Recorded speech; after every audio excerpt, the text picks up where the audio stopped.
자, 우리 먼저 아멘으로 하나님을 우리 예배하도록 하겠습니다. 입술 벌려 고백하겠습니다. 할렐루야. 자, 오늘도 데일리 처치를 통해서 같은 말씀을 나누는 모든 예배자분들 예수님의 이름으로 환영하고 축복해 드립니다. 자, 우리 2025년의 소망과 결단 또 한번 고백하겠습니다. 주보 보시고 제가 선창하고 여러분들이 후창하면서 고백하겠습니다. 믿음은 들음은 한 번 더 믿음은 들음은 믿으시기 바랍니다. 네, 정말로 많이 들으시고 또 많이 이제 생각하시고 새기시고 하셔야 됩니다. 자, 오늘은 학개라는 선지자와 관련된 이야기를 또 잠깐 나누도록 하겠습니다. 제가 지금 매주 소개해드리고 있는 사람들이 그 성경에서 소선지자라고 분류되는 사람들입니다. 뭐 요엘, 아모스, 요가, 미나까지 지난주에 나움까지 이렇게 이어서서 계속 소개해드리고 있는데 뭐 한 명 한 명 다 얘기하려고 한다기보다 그냥 계속 그렇게 이어져 나가고 있어요. 근데 정확히는 그 사람들에 대해서 알아야 된다라기보다 그들을 통한 예언이라든가 이야기가 있기 때문에 그것을 주로 우리가 이제 보고 있는 거죠. 그게 우리가 보아야 될 것들입니다. 뭐 사람 보고 닮고 이런 거는 이제 그게 핵심은 아니고요. 제가 최근에 이제 한 칼럼을 좀 읽은 게 있는데 그 내용의 핵심은 이것이었습니다. 현대인들은 모든 걸 계산적으로 보면서 불행해졌다. 이런 내용입니다. 그러면서 뭐 예를 드는 게 뭐 소위 우리가 일륜지 대사라고 불렀던 일조차 현대인들은 다 그렇게 계산적으로 본다. 뭐 그러다 보니까 이제 어떻다. 이제 말하려는 요지는 명확하죠. 이제 그런 거예요. 근데 제가 그걸 보면서 들었던 생각이 있습니다. 그게 뭐냐면은 계산을 한다는 것과 생각을 한다는 것은 다르지 않은가라는 것입니다. 그러니까 마침 오늘의 말씀과도 좀 관련이 있어서 이제 이 얘기부터 먼저 이렇게 드리는 것입니다. 자, 생각한다는 것과 계산한다는 것 다른 겁니다. 뭐 저도 알아요. 뭐 할 수 있겠지만 좀 내밀하게 좀 살펴보면은 더 잘할 수 있겠죠. 생각한다는 게 뭘까? 뭐 사전적으로도 보니까 광범위한 숙고, 뭐 추론, 감정, 도덕, 가치 이런 모든 요소를 포괄하는 내적인 성찰을 생각이라고 이제 한다고 합니다. 그냥 좀 이렇게 좀 더 포괄적이고 거창한 거죠. 보통은 이런 식으로 사용이 됩니다.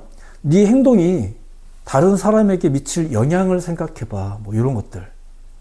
자, 이게 단순한 실익의 문제가 아니라 훨씬 이제 고등한 생각인 거죠. 많은 것들을 포함하는 거니까. 네 행동이 다른 사람들에게 미칠 영향을 생각해봐. 이런 말들. 요럴 때 이제 생각이란 말을 씁니다. 자, 근데 계산한다는 말도 있어요. 이게 뭐냐면은 모든 걸 수치화하는 것. 손익, 이득, 비용, 효율 이런 거. 합리적이고 논리적인 판단을 꾀하는 것을 계산이라고 합니다. 예를 들면 이렇습니다. 친구가 충동적으로 어떤 물건을 사려고 할 때 옆에서 이렇게 말하는 거죠. 야, 한 번 더 생각해봐. 이럴 때도 생각이라는 말을 씁니다. 여기서 말하는 생각은 네 지갑 사정이나 앞으로의 지출들 잘 따져보면서 결정해. 이제 이런 말이잖아요. 요건 계산인 거예요. 그러니까 물론 이런 계산도 필요한 게 맞습니다. 이런 생각을 하면서 살아야죠. 자, 그런데 문제는 좀 전에 이제 들어보셔서 알겠지만 많은 사람들이 생각해 볼게 라고 말하면서 사실은 계산만 한다는 거예요. 문제는 거의 모든 영역에서.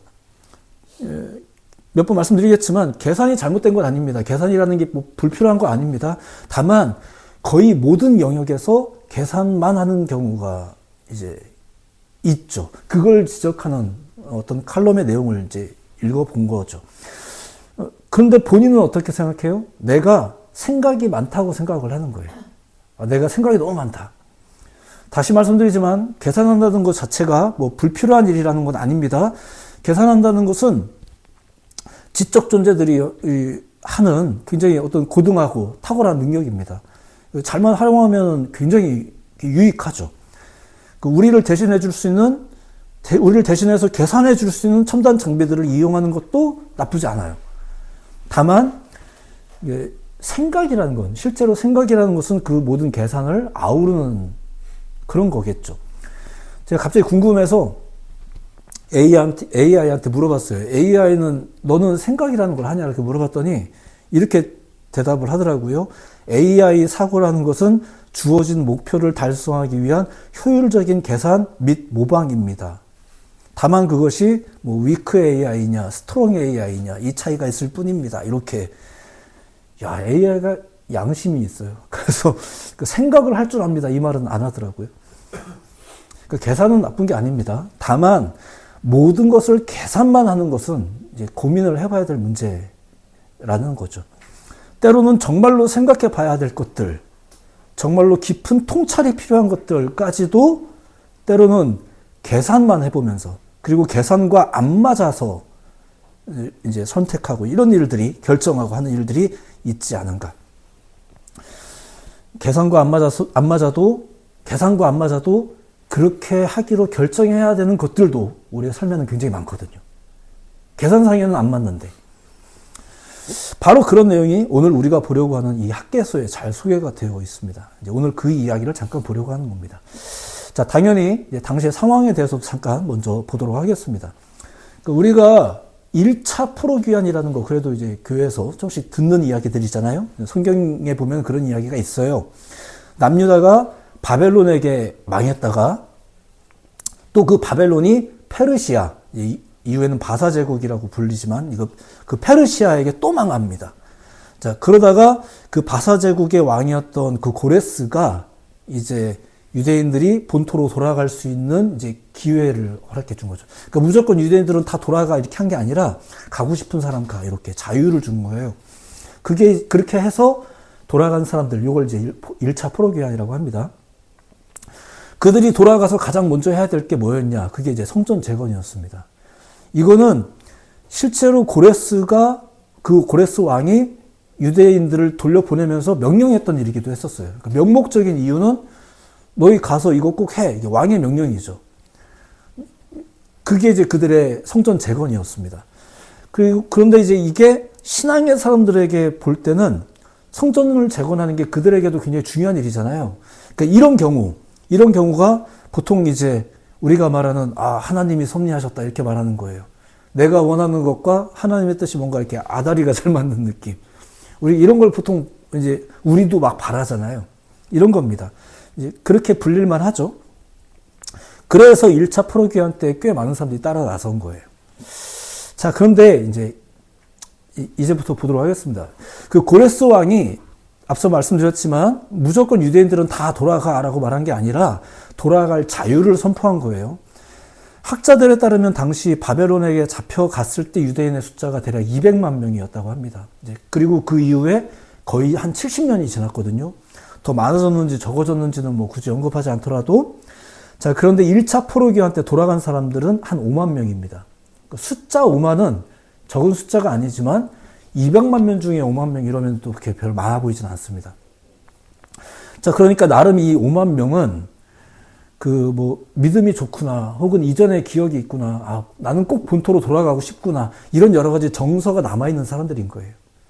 그래서 우리가 굳이 이렇게 매도할 필요는 없지만, 이 사람들은 그래도 꽤 괜찮은 사람들, 나름대로 하려고 하는 사람들이구나, 이렇게도 말하는 사람들이 바로 그 5만여 명의 사람들입니다. 그 사람들이 돌아가서 왕의 명령 때문이든, 마침 우리도 원했는데 하면서 했던 게 그게 성전 재건. 요거예요. 자, 그렇게 해서 성전이 재건되기 시작했는데, 문제는 이제 심각한 문제를 이제 또 직면을 하게 되는데, 그게 뭐냐면은 반대자들이 있었다는 거예요. 그걸 반대하는 사람들. 굉장히 치밀하게 반대하면서, 그냥 감정적으로도 막 반대를 했지만, 심지어 그들이 그 바사제국의 고위 관리들을 이렇게 막 매도해 가면서까지, 뇌물로 매도해 가면서까지 결국은 그 공사를 중단시켜요. 그래서 그 공사가 중단된 게 이제 딱 정해지는 기간은 아니지만, 이제 이 학개라는 선지자가 활동하던 시대까지 한 16년 정도를 중단이 됩니다. 그리고 더 나아가 두 번째 문제는 백성들의 열정도 식었어요. 점점. 이걸 하면서 이제 식더란 말입니다. 하다가 보니까. 자, 그런 상태에서 이제 학개가 활동을 시작한 거예요. 그 학개가 등장해서 제일 먼저 외쳤던 말이 1장 4절의 내용인데 들어보십시오. 이 성전이 황폐하거늘 너희가 이때 판벽한 집에 거주하는 것이 옳으냐. 그러니까 여기서 판벽한 집, 이게 무슨 말이냐면은 쉽게 말해서 잘 가꾸어진 집, 좋은 집 이런 얘기입니다. 그러니까 너희만 좋은 집에 사는 게 맞냐 이렇게 이게 좀 치사하게 들리긴 하죠. 이게 니네가 좋은 집에 사는 걸 가지고 뭐라고 하는 게 아니에요. 여러분들이 좋은 차 타고 좋은 집 사는 걸 뭐라고 말하는 게 아니에요. 그걸 뭐라고 하는 게 아니라 황폐해져 버린 성전과 그 신앙을 내버려 두고 이걸 얘기하고 싶은 거죠. 백성들 잘 살면 좋죠. 백성들이 잘 살기를 또 원하세요. 그런데 황폐해져 버린 상태의 성전을 그렇게 두고 이렇게 얘기하는 겁니다. 그리고 따지고 보면 사실 잘 살지도 못했습니다. 이게 세 번째 이유입니다. 경제적인 어려움이 없지 않았어요. 실제로 백성들이 포로 생활을 마치고 돌아온 거 아닙니까? 이 황폐해진 곳에 돌아와서 정착하면서 살고 있는 거예요. 어떻게 여기서 열심히 일을 해도 수확은 적고 경제적으로는 어려움이 있고 뭔가 소위 우리도 그러잖아요. 아, 지방으로 흩어져야 되는데 다 이게 머리로는 아는데 쉽지가 않다고 느끼는 거죠. 왜냐하면 뭐 인프라도 없다는 둥 뭐 이러면서 여러 가지. 그렇죠. 마음이 늘 조급하다 이제 못해 이제는 심지어 지치고. 그게 당시의 경제적인 상황이었었어요. 그러니까 실제로 어려웠었어요. 자, 그런 상황에서 학계나 다음 주에 이야기할 스가랴 같은 사람들이 이제 등장을 해서 저들을 막 촉구하는 거예요. 야, 그러면 안 돼. 이러면서 이제 촉구하면서 다시 결국은 공사가 재개가 됩니다. 그게 학계서 1장이에요. 자, 이미 이제 시작이 됐어요. 자, 애초에 그러니까 이 사람들도 여기 돌아오는 것도 그나마 참 대단한 사람들이에요. 70년 동안 그곳에 살면서 대부분은 그냥 거기서 그냥 주저앉았는데 돌아오겠다고 한 것도 참 대단한 거죠. 그 믿음 때문이든 고향에 대한 향수 때문이든 참 대단하다라고 말하는 좀 칭찬해 줄 만한 사람들이에요. 자, 근데 그 사람들도 힘들잖아요. 와서 하다 보면 또 힘들어요. 그러다 보면 또 넘어져요. 그 상황에서 이 학계가 등장을 했고 다시 권면하면서 그럼 다시 하자. 그래, 하긴 해야지. 그리고 이제 오늘 이야기를 하지 않았지만 또 법령이 또 통과된단 말입니다. 16년이 지나서. 다시 이제 재개가 됐어요. 자, 그런 상황에서 2장에 또 들어섰어요. 자, 2장에 들어섰어요. 자, 그러니까 이 사람들은 그 속내를 하나하나 알 수는 없지만 어쨌거나 다시 정비를 해서 뭔가를 하고 있는 사람들이에요. 성전 제어를 하고 있는 사람들이죠. 어려운 환경 중에도 예배 생활을 다시 시작하고 있고 이러고 있는 사람들이에요. 그런 사람들을 향해서 하나님이 학계에게 어떤 말을 이거 가서 전해라고 하면서 주시는 거예요. 그게 2장입니다. 오늘의 본문의 내용이에요. 어렵사리 성전 재건이 시작됐어요. 나름 일이 제대로 돌아가고 있다 싶을 때에 하나님의 말씀이 학계에게 또 임합니다. 그 내용이 뭐냐 하면 당시 유대인들의 마음에 관한 것입니다. 그들의 마음이 도대체 어떻길래 아니 뭐 잘하고 있잖아요 라고 말할 만한 상황입니다. 근데 또 한마디 하시는 거죠. 그게 오늘 본문 3절의 내용입니다. 자, 이렇게 이야기가 시작이 됩니다. 너희 가운데 남아있는 자 중에 이 성전의 이전 영광을 본 자가 누구냐? 이제 이것이 너희에게 어떻게 보이느냐? 이것이 너희 눈에 보잘것없지 아니하냐? 무슨 말인지 아시겠어요? 이 성전의 이전 영광을 기억하는 사람들아. 그러니까 이전 영광이라는 것은 솔로몬 성전, 그러니까 1차 성전 때입니다. 거두절미하고 그때 성전이 굉장히 멋있었습니다. 굉장히 컸고. 그러니까 그런 걸 기억하는 너희들아. 자, 이제 그런 니네가 보기에 지금 니네가 하고 있는 이 재건 사업은 어떻니? 라고 말하는 거예요. 보잘것없지? 요 얘기하는 겁니다. 실제로 그 스룹바벨에 의해서 재건되는 요 두 번째 요 성전은 좀 규모도 굉장히 작아졌다고 해요. 근데 이전 생각을 가지고 있다라는 것, 이게 오히려 그들에게 방해가 되는 거예요. 이전 생각을 가지고 있기 때문에 지금 하고 있는 이 성전 재건, 지금 하고 있는 이 예배 생활, 지금 하고 있는 이것이 보잘것없어 보이는 거예요. 그것이 그들 마음속에 영향을 끼치고 있었던 거죠. 그걸 하나님이 보시고 지적하는 거예요. 그런데 당시 사람들 중에 그 예전 성전을 기억하고 있는 사람들이 그 성전 재건의 일을 하면서도 괜히 마음이 심란했던 거죠. 이게 뭐야 이러면서. 아유, 이거 경우에 따라서는 대충 해도 될 것 같고 뭐 이렇게. 예전 같은 방해 때문이 아닙니다. 이제부터의 문제는 예전의 기억이, 오히려 내가 가지고 있었던 그 인식이 성전을 그런 기준으로 보면서 스스로 그 심란함에 빠지는 거죠. 오히려 처음 믿었을 때는 안 그랬어요. 근데 시간이 지나면서 익숙해지고, 이게 바로 계산적인 생각이라는 거예요. 그게 계산.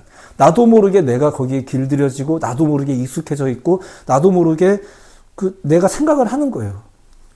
그리고 우리도 사실 그런 게 굉장히 강해요. 평일 예배는 빠져도 될 것 같은데, 주일 예배는 그래도 꼭 가야 될 것 같고. 자, 이것도 우리 가운데 일어나고 있는 암묵적인 다 계산들입니다. 이게 계산적인 생각이라는 거예요. 당시 상황을 생각해 봅시다. 다시 말씀드리지만 사람들의 생각에는 계산적으로 생각해 보자면 이게 맞나? 왜 또 이걸 해야 되나? 싶을 수 있는 거예요. 왜냐면 이전에 비교해 보면 그런 거죠. 사는 것도 바쁜데 이걸 먼저 해야 한다니. 물론 그러려고 온 거긴 하지만 상황이 바뀌지 않았나. 온갖 이유와 생각에 이제 휘둘리는 겁니다. 그런 때였었어요. 그리고 그나마도 또 다시 하자고 독려하니까 또 하고 있는 중이에요. 그러니까 아니 하자고 해서 하는데 또 왜 뭐라고 말합니까? 라고 말할 만한 상황이 이 학개서 2장이라는 얘기예요.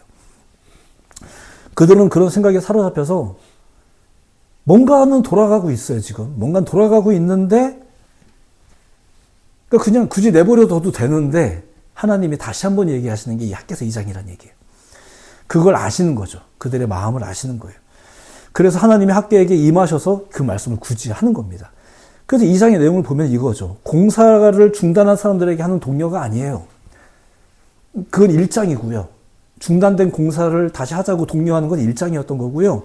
2장은 한참 공사하고 있는 사람들한테 하고 있는 내용이에요. 그러니까 결국 경우에 따라서는 잔소리처럼 들리는 거죠. 아니 잘하고 있는데 왜 또 뭐라고 하냐 이제 이런 거죠. 하지만 하나님은 그들의 중심을 보시는 분이잖아요. 그래서 그 중심을 보시고 학개를 통해서 말씀하시는 거예요. 그게 4절. 들어보세요. 그러나 여호와가 이르노라 스룹바벨아 스스로 굳세게 할지어다. 여호사닥의 아들 대제사장 여호수아야 스스로 굳세게 할지어다. 여호와의 말이다. 이 땅 모든 백성아 스스로 굳세게 하며 스스로 굳세게 하여 일할지어다. 내가 너희와 함께 하노라. 만군의 여호와의 말이냐. 그러니까 이미 지금 일을 하고 있어요. 하고 있는데 이 말을 하는 거죠. 당시에 행정 지도자였던 스룹바벨이나 종교 지도자였던 여호수아나 그리고 백성들에게 스스로 굳세게 해라. 스스로 굳세게 해라. 그리고 일해라. 이게 무슨 말이겠어요? 무조건 해라예요? 이게 무조건 해란가요? 그냥 힘내라라는 격려예요? 한 번 더 하는 거예요? 아니에요. 이게 생각하라는 거예요. 이게 생각하라. 기억하면서 하라라는 거예요. 그게 5절. 너희가 애굽에서 나올 때 내가 너희와 언약한 말과 나의 영이 계속해서 너희 가운데 머물러 있다가 있나니 너희는 두려워하지 말지어다. 그걸 기억하면서 그걸 생각하면서 힘내서 일하라고 지금 격려하고 있는 거예요. 그냥 시키는 게 아니죠. 이게 생각하는 겁니다. 그냥 시키는 거 하라는 게 신앙이 아니에요. 그냥 시키는 걸 하라는 게 신앙이 아니라 그냥 이거 하면은 천국 간다라는 거 하는 게 그게 신앙이 아니에요. 기계적으로 일만 하고 기계적으로 예배만 하고 누가 보면 하고 있잖아요. 하고 있는데 왜 뭐라고 해요. 이게 우리의 삶이라면 이게 우리의 예배라면 슬프지 않나요? 지금 보세요. 예전에는 훨씬 컸는데 이 생각하면서 벽돌 쌓고 거기다가 시멘트 깔고 벽돌 하나씩 올리고 있다고 생각해 보세요.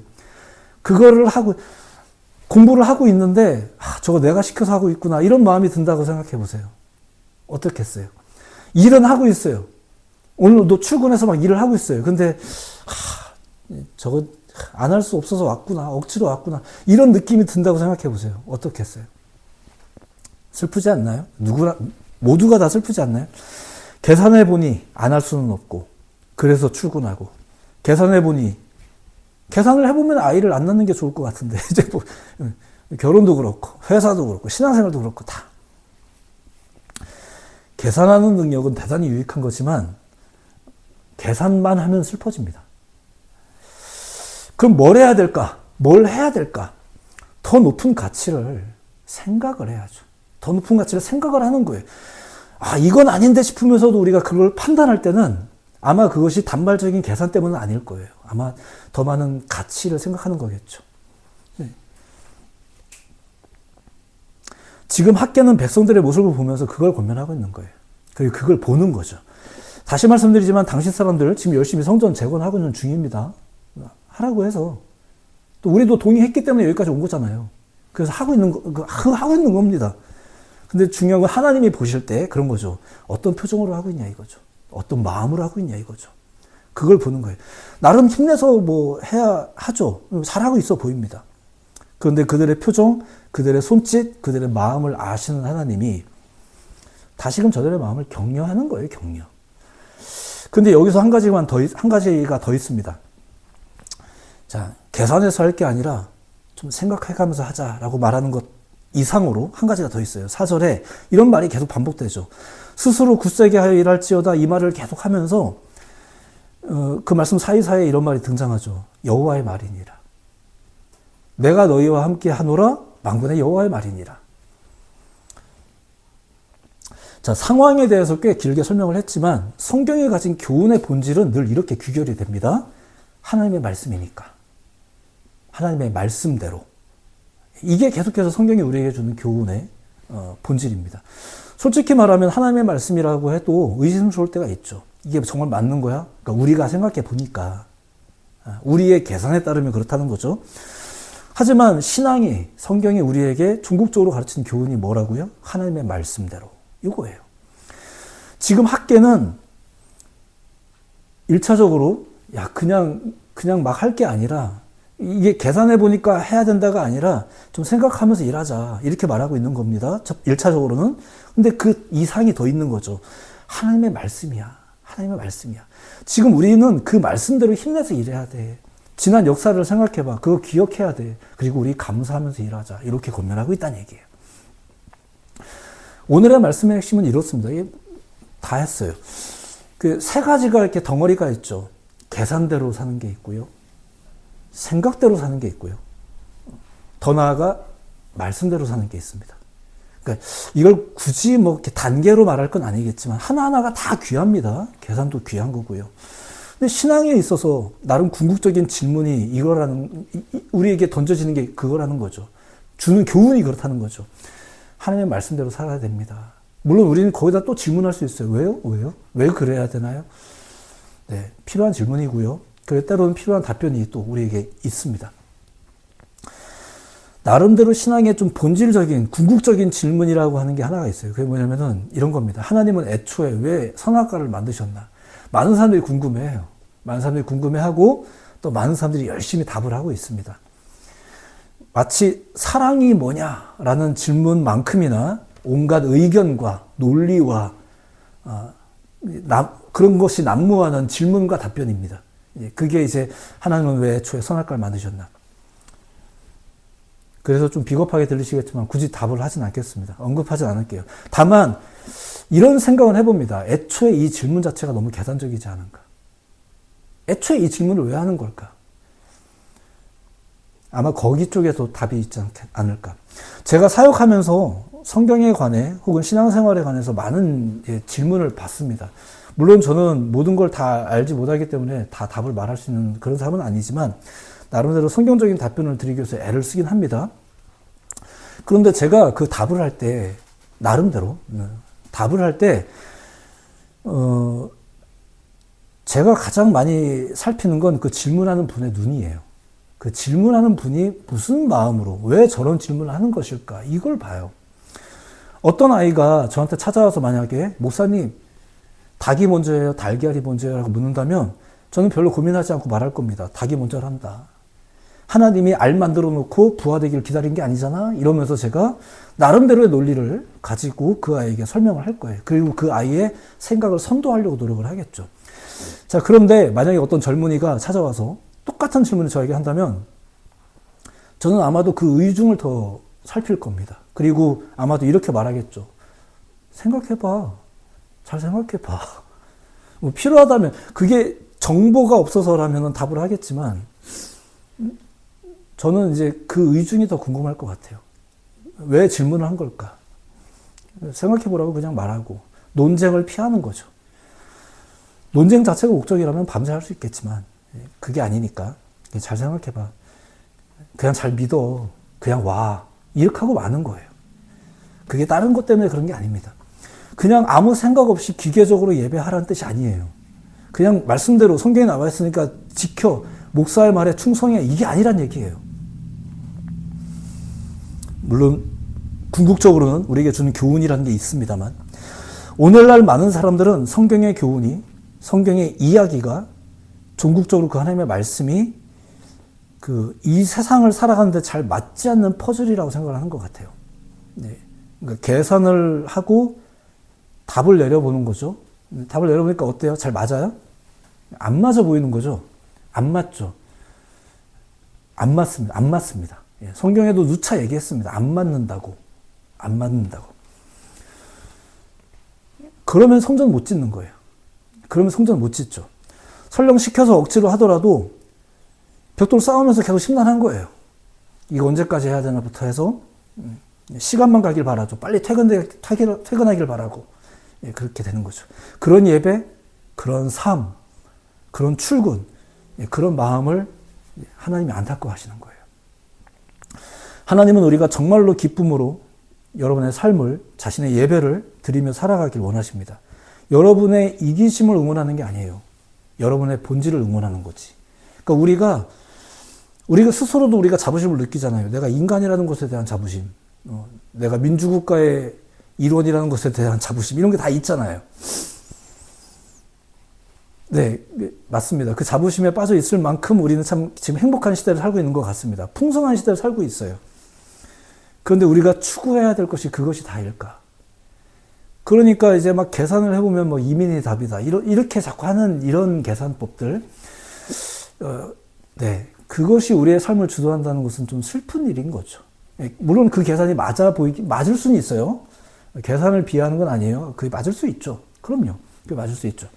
하지만 때로는 계산대로 판단하지 않는 삶이 있단 말입니다. 자녀를 낳는 것도 또 내가 계산해봤더니 그럴 줄 알았는데 그렇게 되지 않는 경우도 우리가 실제 많이 경험하지 않습니까? 이 삶을 운용하는 것은 다른 것이 있는 거겠죠. 그걸 자꾸 주목하게 만드는 게 성경이고요. 그것이 하나님의 뜻입니다. 우리는 그것을 들으면서 사는 거예요. 하나님 속도 모르고 왜 안 도와주세요라고 말하는 것은 그게 신앙의 큰 오해라는 거죠. 기도했는데도 왜 안 돼요? 기도하면 된다고 그렇게 가르치긴 하는군요. 그래서 우리가 이런 거에 대한 뭔가 잘못된 계산들과 오해들이 이제 이 교회 안에도 많이 난무하다 보면 고민하게 되는 거죠. 성경 공부는 진짜 해야 되는 거야? 꼭 가야 되는 건 아니잖아. 뭐 이런 계산들과 답이 나오죠. 우리한테는 이야기가 필요한 거예요. 답이 필요한 게 아니라, 새로운 해석이 필요한 게 아니라, 그래서 때로는 하나님의 의를 향해서 그런 우리의 의중을 묻는 거죠. 네가 나를 사랑하느냐? 사랑한다니까요. 그러니까 나왔죠. 근데 또 묻는 거예요. 네가 나를 사랑하느냐? 이 질문을 자꾸 듣다 보면 심란해지는 거고, 심란해지다 보면 생각이라는 걸 하게 되죠. 그리고 하나님의 뜻이 뭔지, 저 질문을 하시는 의중이 뭔지를 고민하게 되죠. 그걸 고민하게 하고 싶은 거예요. 우리가 그런 고민을 하면서 살길 바라시는 거예요. 그것이 진짜 우리의 삶의 가치이고 우리가 해야 될 사명이기 때문에 그렇습니다. 계산대로 살 것인가? 그래도 우리가 좀 지적인 존재답게 생각하며 살 것인가? 더 나아가 믿음의 사람답게 말씀대로 살 것인가? 뭐 여러 가지 이런 질문들을 우리가 스스로에게 던져보면서 살기를 제안해 드리는 겁니다. 오늘도 학개서의 말씀을 통해서 이제 성령과 함께하는 성령 임재를 기념하는 절기를 한 해를 거의 지금 끝 마무리해 가면서 다시 한번 여러분에게 또 동일한 메시지를 전달해 드리는 것입니다. 우리는 성령과 함께 우리가 어찌할꼬, 그러면 우리가 어찌할꼬 라는 질문을 나는 과연 나에게 하고 있는지, 뭐 정답이 있을 수 있고 또 경우에 따라서는 사람마다 정답이 다를 수도 있겠고 그렇겠지만 분명한 것은 우리의 마음이 어떻게 하나님을 향해서 작동하는지를 누구는 알겠어요? 하나님은 알죠. 하나님은 아세요. 그러니까 우리가 그 씨름을 가지고 누군가가 예단해서 이럴 땐 이렇게 해 저렇게 해 라고 말해줄 수도 있겠지만 우리의 마음이 하나님을 향해서 계속 그렇게 씨름하고 고민하는 일들이 반드시 필요할 줄로 믿습니다. 금년도 서서히 끝을 향해 나아가고 있습니다. 계산적으로 살 것인가? 생각하며 살 것인가? 더 나아가 말씀대로 살 것인가? 오늘의 이야기를 통해 다시금 이 고민을 여러분들에게 또 던져드리는 것입니다. 새로운 한 주도 여러분들이 믿음의 사람답게, 사람이라면 그 믿음의 사람다운 사고로 살아가시길 또 오늘도 예수님의 이름으로 권면해 드립니다. 기도하겠습니다.